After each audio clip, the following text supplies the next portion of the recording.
দর্শক আসসালামু আলাইকুম, কেমন আছেন? চলে এলাম আজকে একটি রেসিপি নিয়ে। আমার আজকের রেসিপি হচ্ছে মুচমুচে পেঁয়াজু। আর এই পেঁয়াজুটা কিন্তু খেতে খুবই অসম্ভব মজার হয়। আর এই রেসিপিটি কিন্তু বিশেষ করে আমরা রমজানে তৈরি করে থাকি।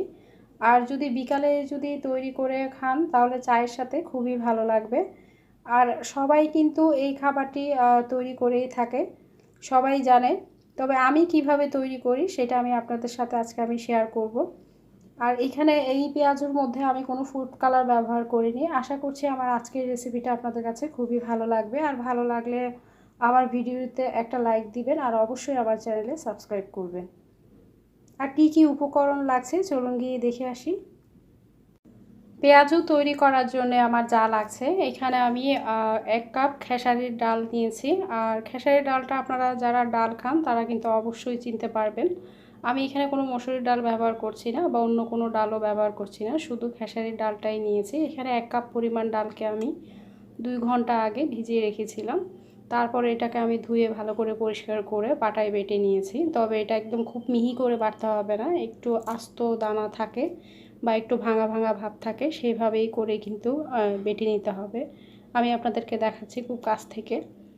এইভাবেই যদি আপনারা ডালটা বাটেন তাহলে পেঁয়াজটা কিন্তু খুবই মুচমুচে হবে, নরম হয়ে যাবে না। এখানে আমি একটা বাটি নিয়েছি বড় সাইজের। আর এখানে আমি পেঁয়াজ কুচি নিয়েছি, বড় সাইজের একটা পেঁয়াজ। তবে সবগুলো পেঁয়াজ আমি দিব না, কিছুটা পেঁয়াজ এখানে রেখে দিচ্ছি। তবে বেশি পেঁয়াজ যদি আপনারা ডালের মধ্যে ব্যবহার করেন তাহলে কিন্তু খেতে ভালো লাগে না, শুধু পেঁয়াজের ভাবটাই চলে আসে। এখানে আমি 2 টেবিল চামচ পরিমাণ কাঁচামরিচ কুচি নিয়েছি। ঝালটা বুঝে আপনারা দিবেন কতটুকু খেতে চান। হাফ টিস্পুন দিয়ে দিচ্ছি লবণ। লবণটাও আপনারা স্বাদ অনুযায়ী দিবেন। আমি এটাকে ভালো করে একটু কচলিয়ে নিচ্ছি পেঁয়াজ কাঁচামরিচের সাথে, কারণ লবণ দেওয়ার পরে পেঁয়াজের থেকে একটা পানি ভাব চলে আসে। ডালের সাথে যদি একসাথে মাখতে যান তাহলে দেখা যায় যে আপনার ডালটা একটু পানসে পানসে টাইপের হয়ে যায়। আর যখন আপনারা এটা তেলে ভাজতে যাবেন তখন আপনার ডালটা কিন্তু মুচমুচে ভাবটা তেমন একটা থাকে না। পেঁয়াজু ভাজার পরে দেখা যায় যে পেঁয়াজটা কিছুক্ষণ পরে চুপসে যায়, মুচমুচে ভাবটাও থাকে না। আর এইভাবে যদি আপনারা তৈরি করেন তাহলে কিন্তু আপনার পেঁয়াজুটা কিন্তু খুবই মুচমুচে থাকবে। এখানে আমি নিয়েছি কিছু মশলা বলতে আপনার ভারী কোনো মশলা না। 1/4 চামচ নিয়েছি আমি জিরার গুঁড়া, আর 1/4 চামচ নিয়েছি ধনিয়ার গুঁড়া, আর 1/4 চামচ নিয়েছি আমি হলুদের গুঁড়া। মশলাটা দিয়ে দিলাম। আর হলুদের গুঁড়াটা দেওয়ার কারণ হচ্ছে একটু কালার আসার জন্যে। আর এখানে 1/4 চামচ নিয়েছি আমি রসুন বাটা, আর 1/4 চামচ নিয়ে নিলাম আদা বাটা।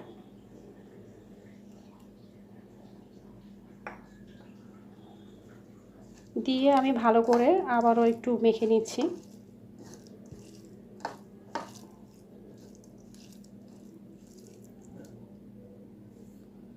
ডাল বাটাটা আমি দিয়ে দিলাম, দিয়ে ভালো করে একটু মেখে নিচ্ছি হাত দিয়ে। আমি লবণটা আমার স্বাদ অনুযায়ী আমি লবণটা দিয়েছি হাফ টিস্পুন। যদি এই পর্যায়ে মনে হয় যে লবণটা একটু কম হয়েছে তাহলে আপনারা আর একটু বাড়িয়ে দিতে পারেন।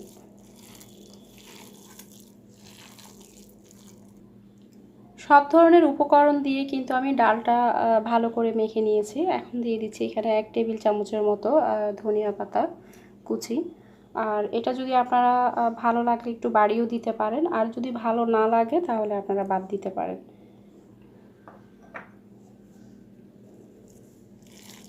আর ধনিয়া পাতা কুচিটা দিলে কি অনেক ভালো লাগে খেতে। আমি আরেকটু মেখে নিচ্ছি। মাখা হয়ে গেছে, এখন আমি তেলে ভেজে নিচ্ছি। আর পেঁয়াজগুলো কিভাবে ভাজবো সেটাও আমি আপনাদেরকে দেখাচ্ছি। কড়াইতে আমি পর্যাপ্ত তেল দিয়ে দিয়েছি। আর তেল দেওয়ার ফলে তেলটা কিন্তু গরম হয়ে গেছে। আর এখন আমি যে ডালের মিশ্রণটা আপনারা দেখতে পাচ্ছেন, এটা আমি আপনাদেরকে একটু দেখাচ্ছি হাত দিয়ে। ঠিক এইভাবে নিচ্ছি।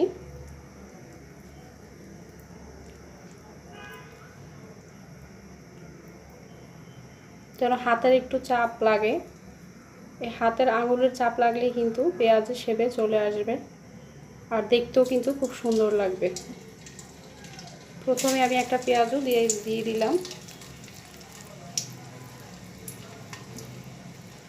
আর সব পেঁয়াজও যে একই শেপের হবে তেমন কোনো কথা না, কোনোটা একটু সমান হবে, কোনোটা একটু আঁকা বাঁকাও হবে।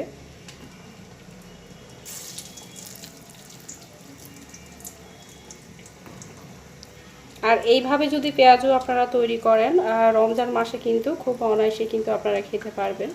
আর রমজান মাসে তো সাধারণত আমরা একটু ঝাল টাইপের ইফতারগুলো খেয়ে থাকি।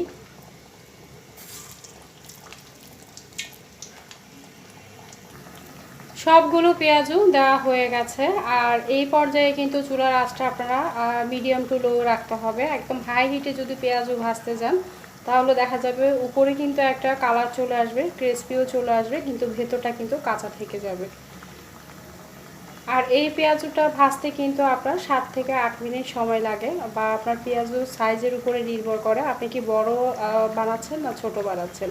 আর ছোট সাইজের যদি আপনি পেঁয়াজটা তৈরি করেন তাহলে দেখা যাবে সময়টা একটু কম লাগতে পারে। পেঁয়াজগুলো দেখতে পাচ্ছেন নিচের পাটটা কিন্তু ভাজা হয়ে গেছে। আমি একটু উলটপালট করে দিচ্ছি। আর একটু সময় মতো যদি আপনারা একটু উলটপালট করে দেন তাহলে কালারটা কিন্তু খুব সুন্দর থাকবে, আর না হলে দেখা যাবে যে একটা পোড়া পোড়া ভাব চলে এসেছে।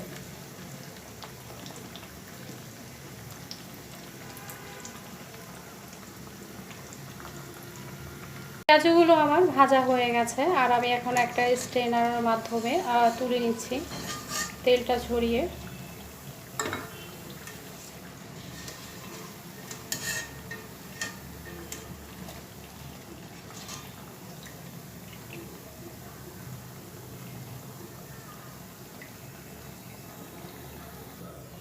এই পেঁয়াজগুলো যেভাবে ভেজে নিলাম আর একই প্রসেসে আর বাকি যেগুলো আছে সেগুলো কিন্তু আমি ভেজে নিচ্ছি। একটা পেঁয়াজও আমি আপনাদেরকে ভেঙে দেখাচ্ছি আর এটা কতটা ক্রিসপি হয়েছে। মুচমুচটা দেখতে পাচ্ছেন আপনারা বা শুনতেও পাচ্ছেন। আর ভেতরটা দেখেন, ভেতরটা কিন্তু নরম থাকবে আর উপরটা কিন্তু একদম ক্রিসপি হবে। দর্শক, তৈরি হয়ে গেল আমার মুচমুচে পেঁয়াজু। আপনারা বাসায় অবশ্যই ট্রাই করে দেখবেন। এটি যে শুধু রমজান মাসে খেতে হবে এমন কোনো কথা নয়, আপনারা কিন্তু বাসায় কিন্তু তৈরি করে বিকেলে চায়ের সাথেও কিন্তু খেতে পারেন আর খুবই ভালো লাগবে। আশা করছি আমার আজকের রেসিপি আপনাদের ভালো লাগবে, আর ভালো লাগলে কমেন্ট করে জানাবেন কেমন হয়েছে। আজকের মতো বিদায় নিচ্ছি, আল্লাহ হাফেজ।